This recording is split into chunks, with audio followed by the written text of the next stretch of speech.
My name is Blake Thompson, and the claim I will be responding to, that I will be refuting, is that the Manhattan Project has helped mankind. I will be refuting this claim by addressing the three secondary claims. First, the Manhattan Project led to the end of World War II. Number two, the Manhattan Project was key in the development of nuclear power. And three, the Manhattan Project led to an attack deterrent.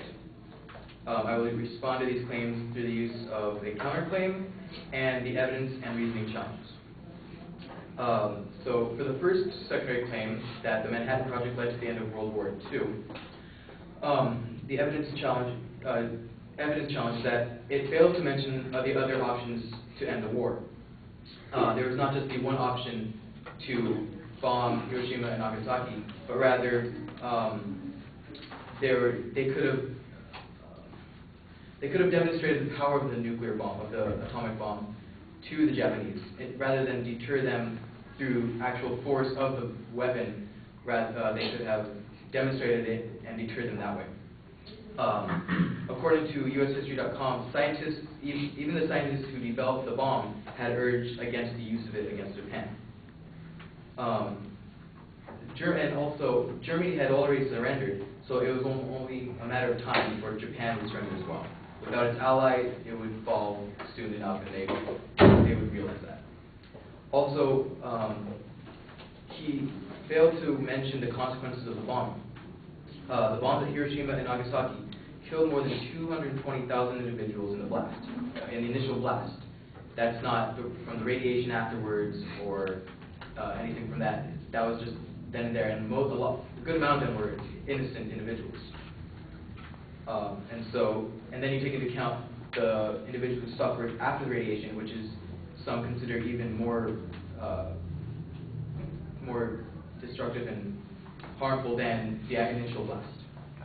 The reasoning challenges are that he states that lives could have been saved if the Emperor had surrendered. Well, lives could have also been saved if the U.S. hadn't bombed Japan. Rather than, like I said before, rather than merely bomb the Japanese, the U.S. could have pressured the Japanese by demonstrating the power of the atomic bomb. Therefore, the counterclaim is that World War II could have been ended without the killing of innocent Japanese civilians. The second claim is that the Manhattan Project was key in the development of nuclear power. Well, my counterclaim to this is that the use of nuclear power is not only dangerous to society, but to the environment as well, and it's also expensive to maintain. The evidence challenges are that one of the sites which Catholic used with regards to nuclear power is biased, in that they even state that they represent the people and organizations of the global nuclear profession.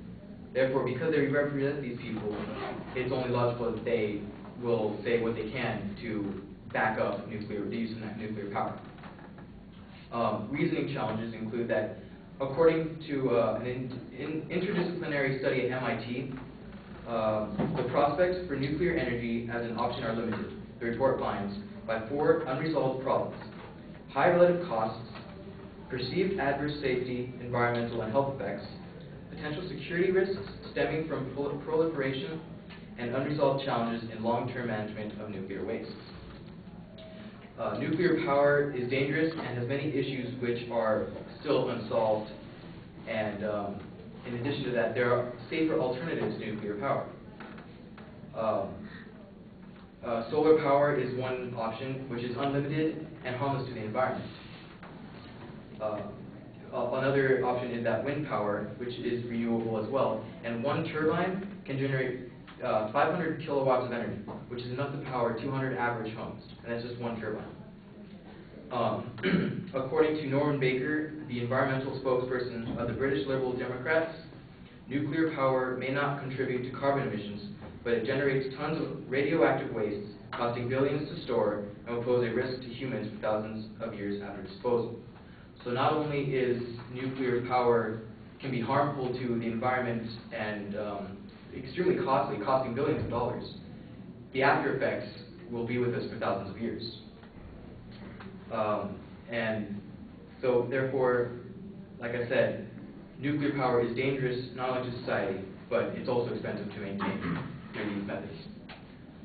My response to his secondary, to his claim 3, which is Manhatten Project led to an attack deterrent, my counterclaim is that the development of the atomic bomb led to an arms race between the U.S. and Russia and almost led to the beginning of World War III. My evidence challenge to support this is that Catholic uses the MAD doctrine as support for his position, which is mutually assured destruction doctrine, which is an attempt to stop the use of nuclear weapons in a war. However, this only came about after the Soviets had developed nuclear weapons as well.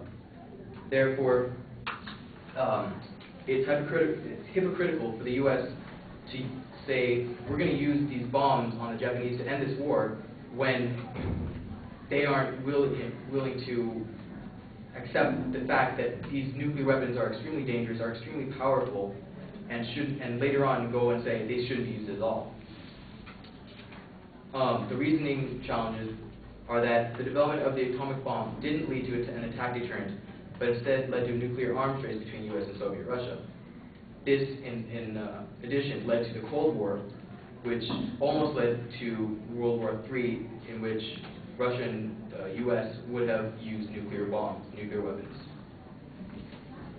Therefore, through the challenges and counterclaims, I've come to the conclusion that the Manhattan Project did not help mankind, but rather has proven to have difficulties with it and pose problems for future reference.